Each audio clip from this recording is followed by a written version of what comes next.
Hello guys, good evening all of you. Welcome to this session on YouTube channel Biology Teaching Center.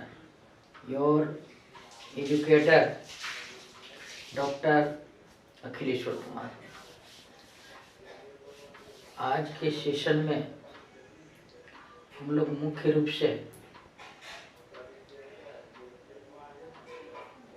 Antibodies के बारे में जानेंगे, जिसमें मुख्य रूप से हम लोग देखेंगे व्हाट इज एंटीबॉडीज,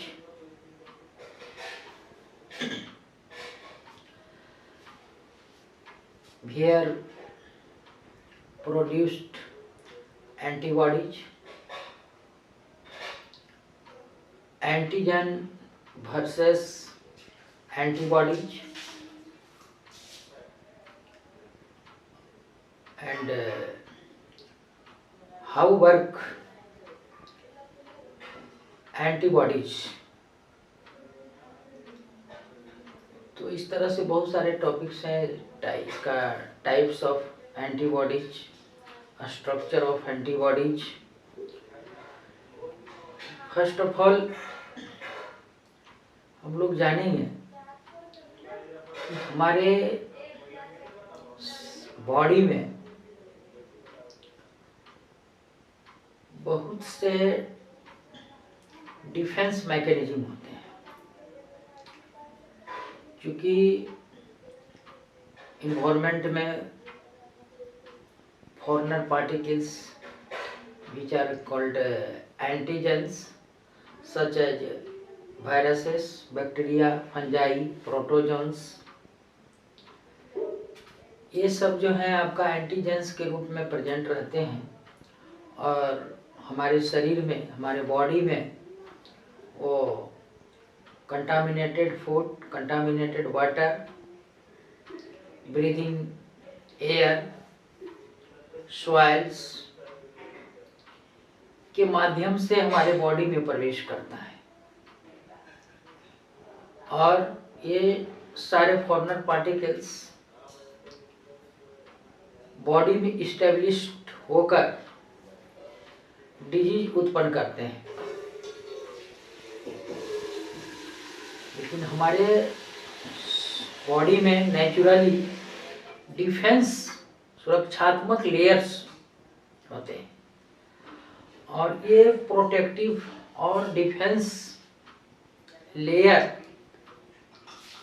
मेनली रूप से तीन तरह के होते हैं या तीन होते हैं, 3 टाइप्स या 3। हम लोग जो मेनली रूप से जो चर्चा करने वाले हैं एंटीबॉडीज के बारे में, तो यहाँ पर हम ये सबसे पहले जानेंगे कि एंटीबॉडीज का पोजीशन क्या है, हमारे शरीर में क्या है। शुरुआती में एंटीबॉडीज की शुरुआत कहाँ से हुई है? तो एंटीबॉडी का मतलब ये हुआ कि हमारे इन्वायरमेंट में जो बैक्टीरिया, फंगस, वायरस किसी भी मीडियम से बॉडी में जो प्रवेश करता है तो उसके अगेंस्ट जो है आपका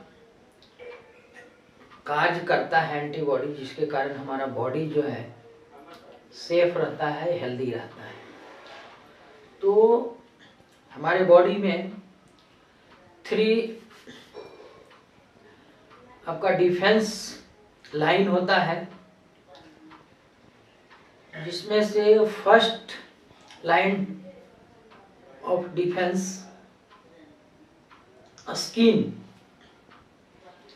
हमारे बॉडी का सबसे आउटर मोस्ट पार्ट स्किन होता है।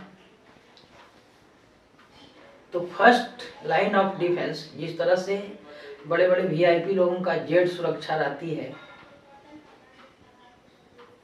2 लेयर, 3 लेयर्स, 4th लेयर में, इस तरह उसी तरह से हमारे बॉडी में भी इस बॉडी की सुरक्षा के लिए 3 लाइन डिफेंस सिस्टम्स, जिसमें फर्स्ट लाइन डिफेंस सिस्टम के अंतर्गत स्किन्स हैं और यह स्किन्स जो outer most part of the body यह विभिन्न प्रकार के foreign particles, bacteria, virus, fungi, protozoans इत्यादि को एंटर होने से प्रवेश करने से रोकता है। यह सबसे पहला जो हमारा आपका डिफेंस मैकेनिज्म है, डिफेंस लाइन है, वो है आपका स्किन मेनली रूप से हमारे बॉडी का प्रोटेक्टिव लेयर है। तो यह डिफेंस का जो मेन स्किन है, लेकिन कुछ ऐसे बैक्टीरिया और वायरस हैं जो फर्स्ट लाइन ऑफ डिफेंस जो है उससे पार कर जाते हैं। तो स्किन के अलावे और भी कुछ म्यूकस मेम्ब्रेन होते हैं हमारे शरीर में जो फर्स्ट लाइन ऑफ डिफेंस के ही अंतर्गत आते हैं। जैसे आपका नोज से जो म्यूकस सेक्रेट होते हैं उसमें विशेष तरह के लाइसोजाइम एंजाइम्स होते हैं जो बैक्टीरिया फंगस को नष्ट करता है। आईज से जो आपका टीयर्स आंसू निकलते हैं उसमें भी लाइसोजाइम एंजाइम्स होते हैं जो आपका बैक्टीरिया फंगस वायरस को नष्ट करता है। ईयर से भी म्यूकस सेक्रेट होता है, वो भी जो है आपका बैक्टीरिया फंगस को जैसे ही प्रवेश करता है उस माध्यम से उसे नष्ट करता है। स्वेट, हमारे शरीर से जो पसीना निकलती है उसमें भी लाइसोजाइम एंजाइम्स होते हैं और वो आपका बैक्टीरिया फंगस को वह नष्ट करता है। ये सब नेचुरली हमारे बॉडी में प्रोटेक्टिव आपका लाइसोजाइम सेक्रेट होता है जो आपका मेनली रूप से first line of defence mechanism होता है। अगर ये सब के बावजूद भी बैक्टीरिया, वायरस, एंटीजेंस जो हैं वो अगर प्रवेश कर जाते हैं तो सेकेंड लाइन ऑफ डिफेंस काम करता है हमारे बॉडी में और इसके अंतर्गत मुख्य रूप से WBC होता है। WBC आपका टाइप ऑफ ब्लड सेल्स हैं जो मेनली रूप से हमारे बॉडी में सोल्जर्स का काम करता है। तो WBC में मेनली रूप से भी लिम्फोसाइट्स, मोनोसाइट्स इस तरह के सेल्स होते हैं, मेसोफिल्स, न्यूट्रोफिल्स, इस तरह से आपके बहुत सारे टाइप्स ऑफ WBC होते हैं जो second line of defence organs के रूप में कार्य करते हैं।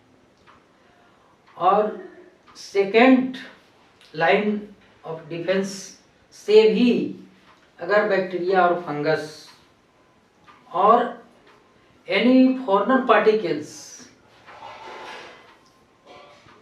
भी जब प्रवेश कर जाते हैं तो हमारे शरीर में, हमारे बॉडी में third line of defence mechanism जो है सो कार्य करता है।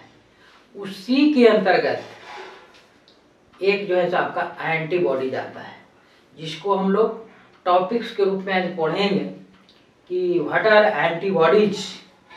तो एंटीबॉडीज आपका third line of defence mechanism के अंतर्गत आता है।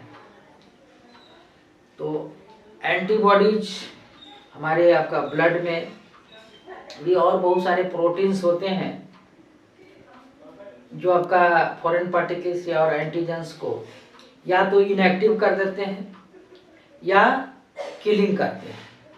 दो प्रोसेस होता है किसी भी एंटीजेंस को, या तो इनएक्टिव या और किल कर देते हैं।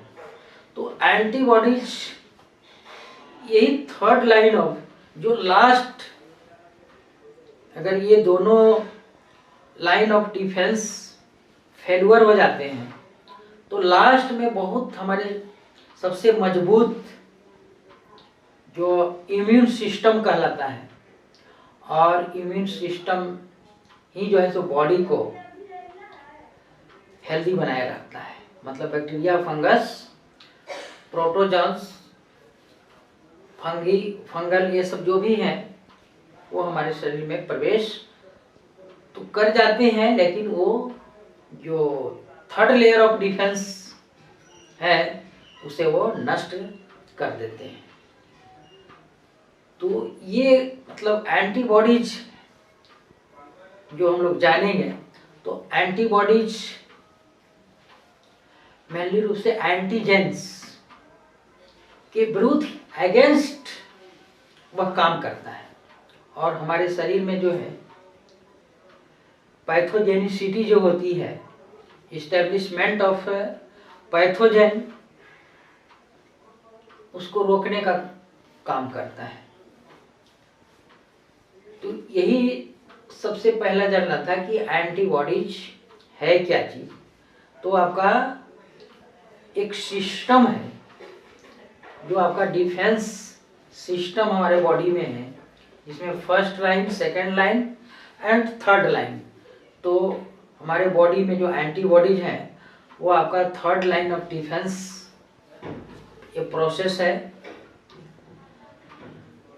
तो हम लोग अब मुख्य रूप से जो हमें पढ़ना है कि एंटीबॉडीज क्या है, what are antibodies, antigen versus antibodies, how work antibodies on antigens, and where antibodies produced in our bodies। आज के सेशन में हम लोग ये मुख्य रूप से देखेंगे। तो अब हम लोग चलते हैं फर्स्ट टॉपिक्स की ओर कि एंटीबॉडीज क्या है।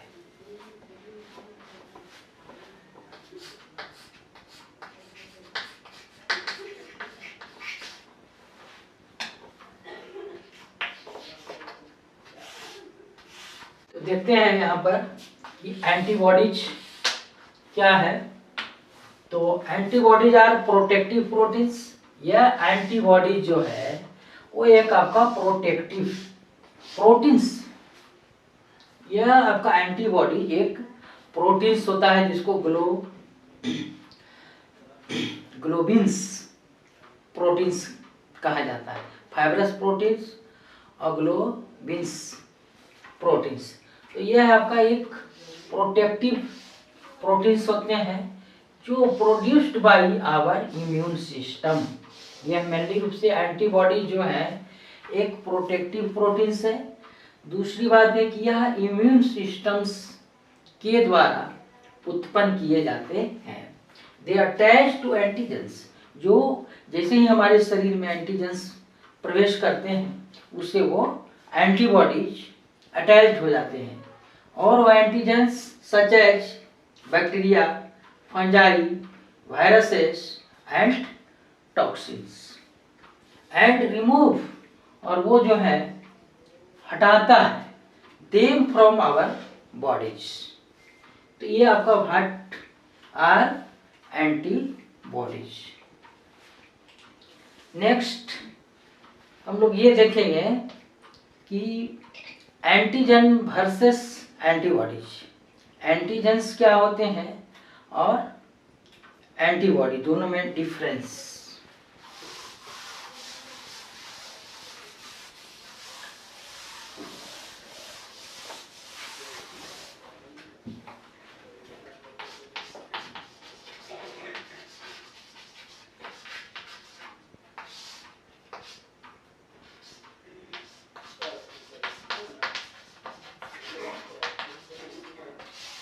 तो यहाँ पर नेक्स्ट एंटीजेंस वर्सेस एंटीबॉडीज। तो एंटीजेंस जो होते हैं वो आपका फॉरेन सबस्टांसेस होते हैं जो हमारे बॉडी में वह प्रवेश करता है, और वो antigens this can includes bacteria, viruses, fungi, allergens, कुछ ऐसे पदार्थ होते हैं जो हमारे बॉडी में एलर्जी उत्पन्न करते हैं, वैसे सबस्टांस को एलर्जेंस कहते हैं। जो खास बॉडी के लिए, खास व्यक्ति के लिए वह सेंसिटिव होता है, हाइपर सेंसिटिव होते हैं, लेकिन और अदर में वह नॉर्मल रूप में काम करते हैं। तो ऐसे पदार्थ जो हैं एलर्जेंस कहलाते हैं। एंड अदर वेरियस टॉक्सिन्स, और जो फॉरेनर पार्टिकल्स हैं, बैक्टीरिया, वायरस, उसके द्वारा जो टॉक्सिन्स उत्पन्न किए जाते हैं, वो सब सारे जो है आपका एंटीजेंस कहलाते हैं। तो ये एंटीजेंस के अंतर्गत मतलब फॉरेनर पार्टिकल्स जो हमारे बॉडी में वो प्रवेश करते हैं, और it includes bacteria, viruses, fungi, protozoans, etc. और antibodies and antibody is a protein, यह एक विशेष तरह के प्रोटीन्स होते हैं। और वह प्रोटीन जैसे आपके बोले कि प्रोटीन्स जो है फाइब्रस प्रोटीन्स होते हैं, और एक ग्लोब्यूलिन प्रोटीन्स होते हैं। तो आपका जो एंटीबॉडीज है वो आपका ग्लोब्यूलिन प्रोटीन्स, जो खास करके आपका ब्लड टिश्यू फ्लूइड्स में वह आपका मिला हुआ रहता है, और वहीं से वह जो है आपका एंटीबॉडीज का निर्माण करता है। तो एंटीबॉडी जो है तरह के टाइप ऑफ प्रोटीन्स होते हैं जिसको ग्लोब्यूलिन कहते हैं। इसलिए एंटीबॉडीज को इम्यूनोग्लोब्यूलिन्स, एंटीबॉडीज का दूसरा नाम इम्यूनोग्लोब्यूलिन्स भी कहा जाता है, विच डिनोटेड बाई IG। शॉर्ट में एंटीबॉडीज को IG भी बोलते हैं, और IG का फुल फॉर्म हुआ इम्यूनोग्लोब्यूलिन्स। तो यहाँ पर इम्यूनो का मतलब इम्यून सिस्टम्स, और ग्लोब्यूलिन्स जिसे आपका एक विशेष तरह के प्रोटीन्स होते हैं जो आपका एंटीबॉडीज बना होता है। तो वही हुआ कि an antibodies is a protein. तो प्रोटीन्स का मतलब यहाँ पर पॉलीमर्स ऑफ एमिनो एसिड्स, बहुत से अमीनो एसिड्स के मिलने से वह बना होता है। प्रोटीन का मतलब यहीं पर, तो वो आपका प्रोटीन्स होते हैं, produced by our immune systems. वो जो आपके हमारे इम्यून सिस्टम्स हैं उससे वह उत्पन्न होते हैं। खास करके हमारा जो आपका ये बोन मैरो है, बोन मैरो के द्वारा जो है आपका बी सेल्स उत्पन्न होते हैं, मतलब जो वहाँ पर स्टेम सेल्स उत्पन्न होते हैं उसको बी सेल्स कहते हैं। अगर वह बी सेल्स, बी का मतलब स्टैंड फॉर बोन मैरो, तो जब वह सेल्स बोन में ही रह जाते हैं तो that is called B cells. And when B cells are transferred in आपका thymus glands, it called T cells. तो B cells and T cells ये आपका एंटीबॉडीज के बनाने में जो है सो काम करते हैं, जो आपका वो एंटीबॉडीज कहलाते हैं। तो इम्यून सिस्टम के अंतर्गत B cells and T cell, T is stand for thymus. और बी सेल्स जब आपका मैच्योर हो जाते हैं, उसमें जो है सो आपका मल्टीप्लिकेशन होता है, या जो मैच्योरिंग होता है उसे प्लाज्मा सेल्स कहते हैं। तो कहने मतलब आपका एंटीबॉडीज प्लाज्मा सेल्स से उत्पन्न होता है, या बी सेल्स से उत्पन्न होता है। और बी सेल्स का मतलब आपका बोन मैरो, बोन मैरो का मतलब आपका बोन का जो आपका सेंट्रल पोर्शन होता है, जो हॉलो होता है या सेमी सॉलिड सबस्टांसेस से भरे होते हैं, जो आपका बोन मैरो कहलाता है। तो आपका शरीर के बॉडी के विशेष भाग में कहीं पर हॉलो बोन भी होते हैं, स्पॉन्जी भी होते हैं, और सेमी सॉलिड भी होते हैं। तो वो डिपेंड करता है आपका बॉडी के भिन्न भिन्न भागों पर। वह आपका बर्ड्स हैं, उसमें जैसे न्यूमेटिक बोन्स पाए जाते हैं। बर्ड्स, पक्षी में न्यूमेटिक बोन्स का मतलब बिल्कुल हॉलो होता है, और उसमें वह एयर भरा होता है। इसलिए न्यूमेटिक बोन्स उसको कहते हैं, जिसमें एयर भरी रहती है, उसकी कैविटी जो है बिल्कुल हॉलो होती है। तो एक एडेप्टेशंस है बर्ड्स में आपका फ्लाइट का, तो वह न्यूमेटिक बोन का होना आपका एक फ्लाइट एडेप्टेशंस है। तो उसी बोन मैरो में आपका बी सेल्स और टी सेल्स का आपका निर्माण होता है, और वही बी सेल्स जब वही बोन मैरो में रह जाता है तो बी सेल्स कहलाता है। B is stand for bone marrow और T is stand for thymus. Bone T जो सेल्स होते हैं वो मैच्योरेशन के लिए थाइमस ग्लैंड्स में आ जाते हैं, और यह बी सेल्स जो है ये आपका उसकी उत्पत्ति ओरिजिन एंड मैच्योरेशंस बोन मैरो में होता है, इसलिए वह आपका बी सेल्स और ये टी सेल्स कहलाते हैं। और ये दोनों जो है लिम्फोसाइट्स का मतलब आपका टाइप ऑफ सेल्स हैं जो आपका WBC का एक सेल्स हुआ। तो immune systems to attack and fight against antigens, ये आपका एंटीजेंस वर्सेस एंटीबॉडीज।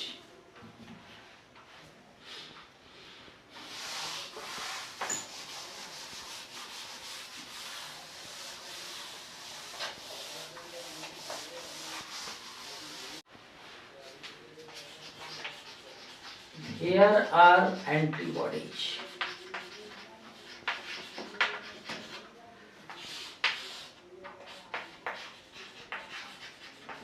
नेक्स्ट ये टॉपिक उसी के अंतर्गत है कि where are antibodies produced. Antibody जो है उत्पन्न कहाँ होता है, तो antibodies are produced by B sales.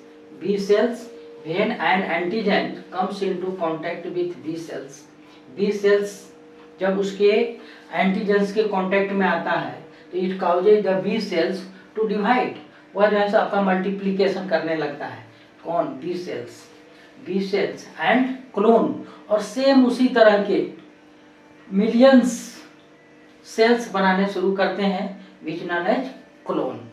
These clone and mature B cells called plasma cells, जो प्लाज्मा सेल्स कहलाता है।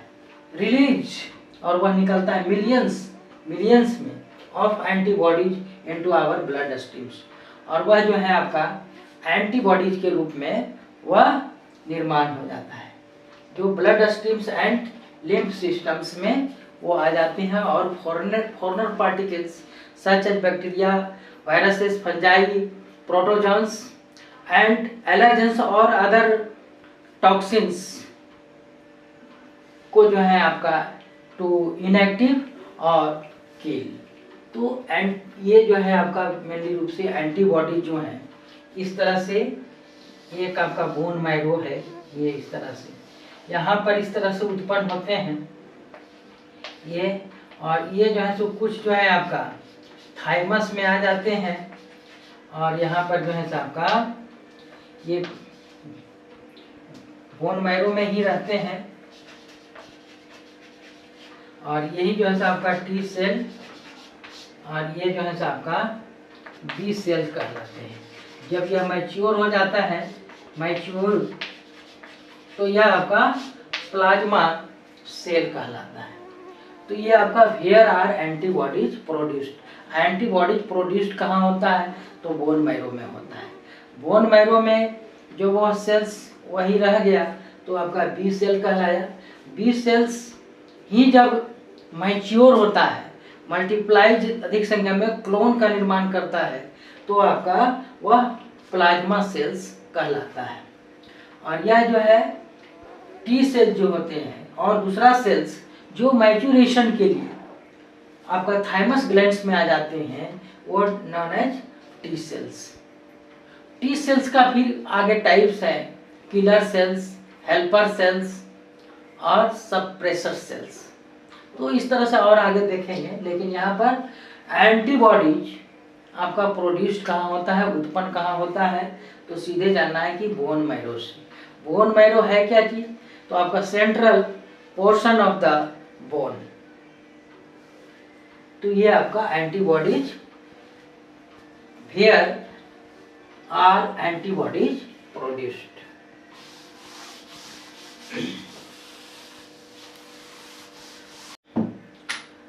आज के सेशन में इतना ही।